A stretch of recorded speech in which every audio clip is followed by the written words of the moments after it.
আলাইকুম। আশা করি সকলেই ভালো আছেন। আজকের আমি আমার গরুকে আমি কী ধরনের খাবার দেই, কিভাবে দেই সেই প্রসেসিংটা আমি আজকের আপনাদের মাঝে তুলে ধরার চেষ্টা করব। তো চলুন ভিউয়ার্স, অতিরিক্ত কথা না বলে আপনাদের সেই ভিডিওটা দেওয়ার চেষ্টা করি। তো প্রথমে আমি আমার গরুকে খাবার দেওয়ার জন্য আমি ঘাস কেটে নিয়ে এসেছি আমার ক্ষেত থেকে। সেই ঘাসটা এখন মেশিনের মাধ্যমে চপিং করব। চপিং করার পর তার সাথে আমি খড় আছে, তারপর খড়টাও চপিং করব, বা যে যা নামে চিনেন কুচি কুচি করে দিব। তারপর ঘাস এবং খড় একসাথে কুচি কুচি করার পরে আমি আমার গরুকে খাওয়াবো। চলুন দেখাই কী প্রসেসিংয়ে আমি আমার গরুকে ঘাস এবং খড় একসাথে মিক্সিং করে খাওয়াই, সেটা দেখাই। চলেন। তো এই হচ্ছে আমার গরু। আমি একজন খুবই ক্ষুদ্র খামারি, সেহেতু আমার অতটা ইনভেস্টমেন্ট নাই, যে কারণে আমি মাত্র একটা গরু দিয়ে শুরু করেছি। এই গরুটা আমার কেনা ছিল খুবই অল্প দামে। এটা আমার কেনা ছিল প্রায় 40,000 টাকার ভিতরে, কিন্তু মাশাল্লাহ আজকের আমার গরুটা গাভীন হয়েছে। অল্প কিছুদিনের ভিতরেই আমার গরুটা বাচ্চা দিবে। আর এই যে গরুটা আছে ঠিক এইটার মতোই কিনেছিলাম এই গরুটাকে। তো আজকের এই গরুটার শরীর স্বাস্থ্য মাশাল্লাহ আলহামদুলিল্লাহ খুবই ভালো। আর এটাকে আমি কিনেছি বেশি দিন হয়নি, সর্বোচ্চ হলে 15 থেকে 20 দিনের মতো হয়েছে। তো চলুন আপনাদের দেখাই আমি কী পদ্ধতিতে আমার গরুকে খাবার দিই। এখন আমি এই যে নর্মাল পানি যেটা আছে দুপুর টাইম, তাই আমি নর্মাল পানি দিচ্ছি। ওদের একটু গরম পড়তেছে, যে কারণে একটু পানির পরিমাণটা বেশি দিই, কারণ সব প্রাণীরই আর কি তৃষ্ণা পায়। সেই হিসেব করে আমি মনে করি যে গরুকেও নির্দিষ্ট টাইম মোতাবেক পানি দেওয়া উচিত। এই যে দেখতে পাচ্ছেন খুব তৃপ্তি নিয়ে ওরা পানি খাচ্ছে।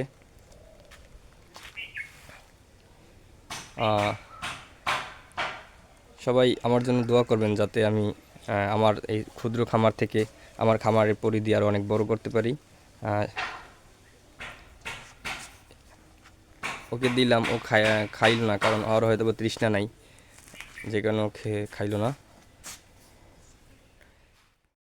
এ পর্যায়ে আমি আমার যেই স্থানে আমি খড়গুলো রেখেছি সেখান থেকে খড়গুলো নামিয়ে নিচ্ছি, কারণ এই খড়গুলো রাখার জন্য আমার বাইরে জায়গা ছিল না।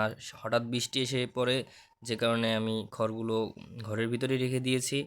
এখন আমি খড়গুলোকে আমার যে চপিং মেশিন আছে সেটা দিয়ে কুচি কুচি করে কেটে নিব।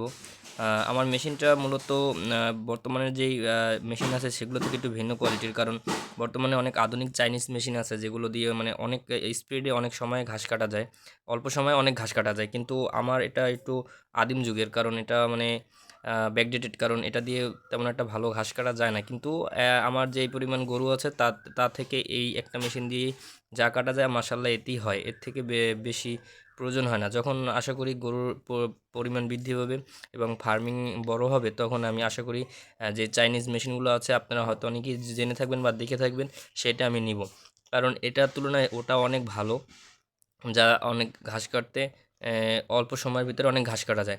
এ পর্যায়ে আমি ঘাসগুলোকে কেটে নিয়েছি। এখন এই ঘাসগুলোকে আস্তে আস্তে করে সুন্দরভাবে মিক্সিং করব, যাতে খড়গুলো এবং ঘাসগুলো একসাথে মিশে মিশে নয়তো দেখা গেছে যে গরু যখন ঘাস খাবে তখন ঘাসগুলো খেয়ে ফেলবে, খড়গুলো খাবে না। আর যদি মিক্সিং প্রক্রিয়াটা ভালো করে হয়, সেক্ষেত্রে গরু সুন্দরভাবে খড়গুলো এবং ঘাসগুলো একসাথে খেয়ে নেবে। আর একটা জিনিস খেয়াল রাখতে হবে, যখন খড়গুলো কাটা হবে তখন ঘাসের পরিমাণ এবং খড়ের পরিমাণ যাতে সমান পরিমাণ থাকে। নয়তো দেখা গেছে খড়ের পরিমাণ বেশি হয়ে গেলে গরুতে ঘাস ঠিক খাবে ঠিকই, কিন্তু শারীরিক অবস্থার তেমন একটা বৃদ্ধি হবে না। এটা আমি আমার একটা ছোট এক্সপিরিয়েন্স থেকে আমি আপনাদের মাঝে বললাম, কারণ আমি বিগত দিনে ঘাস খেয়েছি, খড়ের পরিমাণ বেশি দিয়েছি, ঘাসের পরিমাণ কম দিয়েছি, কিন্তু সেক্ষেত্রে গরুর যে একটা গ্রোথ সেটা ভালো হয়নি। কারণ আহ, অনেক ক্ষেত্রেই দেখেছি যে মানে ঘাসের পরিমাণটা কম দেওয়ার ক্ষেত্রে গরুর শরীর তেমন একটা বৃদ্ধি হয় না। আর আমি যেহেতু অন্য কোনো ধরনের দানাদার খাদ্য আমি খাওয়াই না, সেজন্য আমি এই ঘাসের পরিমাণটা ইদানিং বেশি দিতেছি, কারণ খড় এবং ঘাসের পরিমাণ সমান রাখতেছি, কিন্তু যখন আমার ঘাসগুলো বেশি বৃদ্ধি হবে তখন আমি খড় এবং খড়ের থেকে ঘাসের পরিমাণ বাড়িয়ে দেব।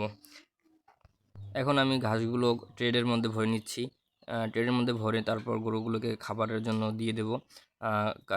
আমার এখানে যে ঘাসগুলো আছে আমি এই পর্যায়ে আস্তে আস্তে গরুকে খাবারের জন্য চারিতে দিয়ে দিলাম। এখন ওরা ঘাস খাচ্ছে।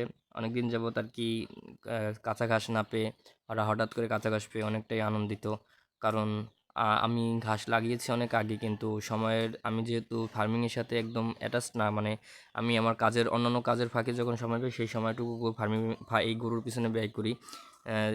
সেখান থেকে আমার মানে ঘাস তেমন একটা কাটা হয় না, যে কারণে গরুকেও তেমন একটা ঘাসের দেওয়া হয় না। তো আজকের প্রায় অনেক দিন পরে ওদেরকে কাঁচা ঘাস দিলাম। ওরা কাঁচা ঘাস পেয়ে অনেকটাই খুশি, কারণ দেখতেই পাচ্ছেন যে ওরা খুব উৎফুল্লর সাথে কাঁচা ঘাস খাচ্ছে। মানে সম্পূর্ণ কাঁচা ঘাস দিলে হয়তো বা আরও ভালো খেত, কিন্তু যেহেতু শুকনো খড়ের সাথে মিলিয়ে দিয়েছি সেক্ষেত্রে ওরা একটু কম খাচ্ছে, কিন্তু আমার দিক থেকে মনে হচ্ছে না, ভালোই খাচ্ছে। আপনারা দেখতে পাচ্ছেন যে গরুগুলো খুব তৃপ্তি নিয়ে খড় এবং ঘাস খাচ্ছে। আজকের ভিডিওটি এই পর্যন্তই। সকলে ভালো থাকবেন। আসসালামু আলাইকুম।